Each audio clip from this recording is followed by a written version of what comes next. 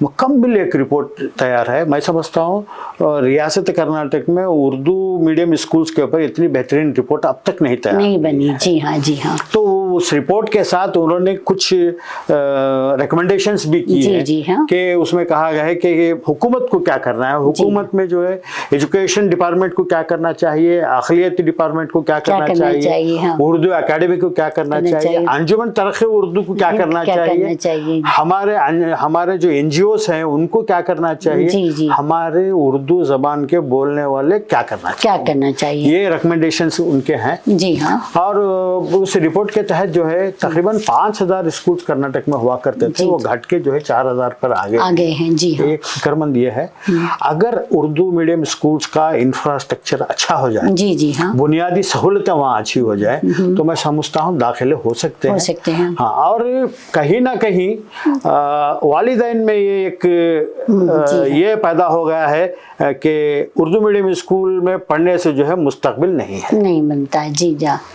والدین اپنے بچوں کو جو ہے ڈاکٹر بنانا چاہتے ہیں، انجینئر بنانا چاہتے ہیں. یہ تو اس طرح کا جو ہے خیال اور جو ہے کئی زمانے سے، یہ تو ابھی کی بات نہیں ہے. اب حال ہی میں دیکھیے 72 سالہ ایک اسکول جو ہے نیل منگلا میں ڈھا دی گئی، زمین دوز کر دی گئی. اردو میڈیم اسکول تھی. تو یہ جو ہے اتنی ادارے ہیں ہمارے پاس جو اردو کی ترقی کے لیے، فروغ کے لیے کام کر رہے ہیں. تو جب اس طرح کی عمارتیں جو ہے اردو کی زمین دوز کر دی جاتی ہیں تو کیا کرتی ہے ہماری ادارے اس کے لیے؟ دیکھیے اس کے لیے اگر آپ اس محکمے سے پوچھیں گے تو وہ یہی کہیں گے کہ بچوں کی تعداد کم ہے. جی ہاں. یہ کچھ لوگ مجھے پوچھیں گے آپ یا کسی اور سے پوچھیں گے کہ بھئی اردو میڈیم اسکول میں جو ہے داخلوں کی گراوٹ کیوں ہے، اس کا معیار کیوں ہے، تو سب سے پہلے لوگ کہیں گے کہ ٹیچرز ٹھیک نہیں ہیں. تو ایک زمانے میں ہوا کرتا تھا، لیکن آج جو ہے اردو میڈیم اسکولز کے جو ٹیچرز ہیں ان کو بھی اس بات کا احساس ہے کہ ہمیں جو تنخواہ مل رہا ہے، معقول تنخواہ ملتی ہے، کسی کو 1 لاکھ روپے سے ماہانہ تنخواہ ملتی ہے، تو وہ بھی کہیں نہ کہیں یہ آج کوشش کر رہے ہیں کہ معیاری تعلیم دے سکیں. جی ہاں. لیکن حکومت اب ان سے پوچھے کہ ان کے یہ مسائل کیا ہیں، وہ تو کہیں گے کہ ہمارے پاس ایکوپمنٹس نہیں ہیں، ہمارے اسکول میں جو ہے انفراسٹرکچر ٹھیک نہیں ہے، کہیں ٹوائلٹ نہیں ہے، واش روم نہیں ہے. یہ ہے. تو اگر یہ ساری چیزیں اچھی ہو جائے تو ماشاءاللہ یہ بہت اچھا ہو سکتا ہے. آپ نے ابھی دیکھا ہوگا شیواجی نگر میں بنگلور میں جو ہے وی کے عبید اللہ اسکول ہے، فریزر ٹاؤن میں گورنمنٹ اسکول ہے. آپ کی اسکول کو بھی میں آئی تھی وہاں پر اس دن تھی. تو یہ اسکولیں جو ہے کسی نہ کسی نے اڈاپٹ کیے ہیں اور آج جو ہے وہاں اچھی تعلیم دی جا رہی ہے اور کافی بچے جو ہے وہاں جا رہے ہیں. سر مرزا اسماعیل سیٹھ کا جو ٹرسٹ ہے وہ جو گورنمنٹ اسکول چلا رہے ہیں وہاں داخلے نہیں ملتے. جی. تو اس طریقے سے اگر حکومت کے ساتھ ساتھ ہم بھی اپنی ذمہ داری سمجھیں کہ ہمارے بچوں کو جو ہے اچھی تعلیم دی جائے، اردو میڈیم ہو، اس کے ساتھ ساتھ انگریزی بھی ان کو اتنی پڑھائی جائے کہ آئندہ جا کر جو ہے وہ ڈاکٹر، انجینئر جو بھی بننا چاہیں ان کو جو ہے اس میں مشکل نہ آئے، آسانی ہو. بالکل آسانی ہوگی. اچھا عبید اللہ شیخ صاحب، یہ تو تھی اردو زبان سے آپ کی محبت، لگاؤ کی باتیں. اب میں آتی ہوں سیاست کی طرف. سیاست میں آپ کا سیاسی سفر کب اور کیسے شروع ہوا؟ دیکھیے میرا سیاسی سفر اور صحافتی لائن میں اردو زبان میں جو ہے دونوں جو ہے اسماعیل طابع صاحب سے ہی جڑا تھا. اچھا میں اسماعیل طابع صاحب سے کافی تعلقات رہا. جی ہاں. تو وہاں سے جو ہے جعفر شریف صاحب کا شہر بنگلور میں کرناٹک بنگلور سے جو پہلا الیکشن تھا اس وقت سے میں جو ہے سیاست میں جڑ گیا تھا. جی اچھا اچھا اتنے زمانے سے ہیں. جی ہاں جی ماشاء اللہ. تو پھر جو ہے میں جب عروج ہند شروع کیا تو میرے تعلقات جو ہے عزیز سیٹھ صاحب جیسے عظیم شخصیت سے جی جی عزیز سیٹھ صاحب جعفر شریف صاحب ان کے ساتھ میں رہا. پھر جو ہے کے رحمان خان صاحب یہ تینوں شخصیتوں کا کافی اثر ہے مجھے میری زندگی میں. جی جی ہاں. عزیز سیٹھ صاحب کا اپنا اسٹائل تھا کام کرنے کا, بالکل بے باک بولا کرتے تھے. جی جی ہاں. ایسی عظیم شخصیت سیاست میں میں نے پھر دوبارہ نہیں دیکھی. جی ہاں. جعفر شریف صاحب بولتے تو بہت کم تھے لیکن جب بھی بولتے پورے اعتماد کے ساتھ اور ایک آواز بھی خلخلش تھی. لوگ جو ہے چیف منسٹر بھی ان کے سے ڈرتے تھے. اچھا اچھا. جی ماشاء اللہ. رحمان خان صاحب کی سوچ قوم کے تعلق سے. جی جی ہاں.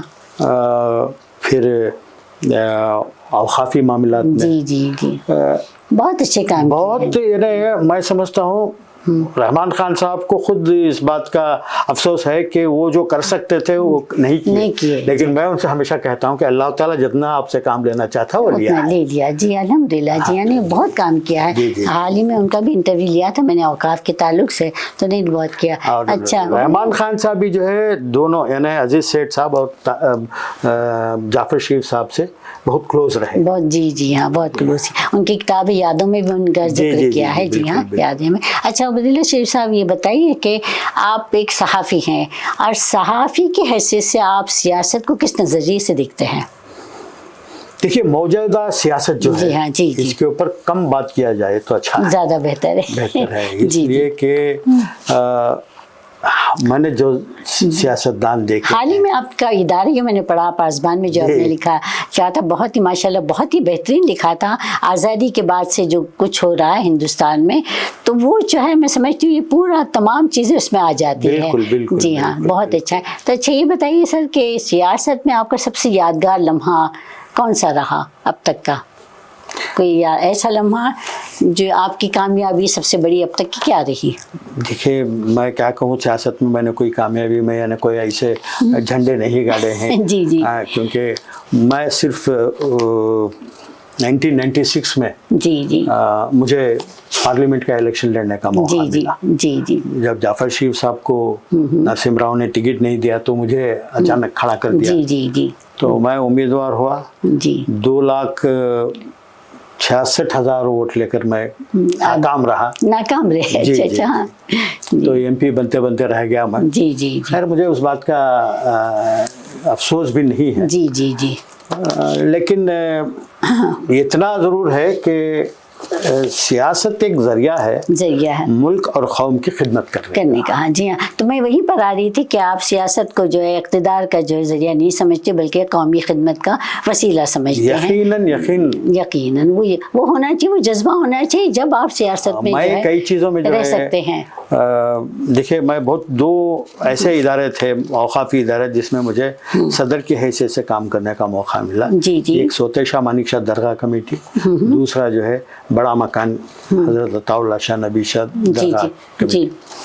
یہ عطا اللہ شاہ نبی شاہ درگاہ جو ہے یہ تقریباً آزادی کے پہلے سے ادارے ہیں. جی جی. وہاں پہ جو ہے 10 ایکڑ زمین جو ایک سروے نمبر پہ ہے وہاں کھاتا نہیں بنایا گیا تھا. پورا سدھا روڈ وغیرہ جو اتنی بھی دکانیں ہیں وہاں پہ سب اسی میں آتی ہیں. تو مجھے موقع ملا میں نے 10 ایکڑ 30 گنٹے کا کھاتا بنایا کارپوریشن میں. جی جی جی. اسی طریقے سے سوتے شاہ مانک شاہ درگاہ کے بھی کھاتے بنائے.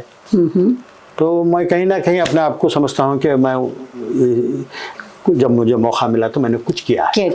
تو آپ مستقبل میں کسی سیاسی کردار کو یا انتخابی سیاست میں داخل ہونا چاہیں گے سر؟ دیکھیے میں ہمیشہ کوشش کرتا رہا. لیکن اب جو ہے میں ہمارے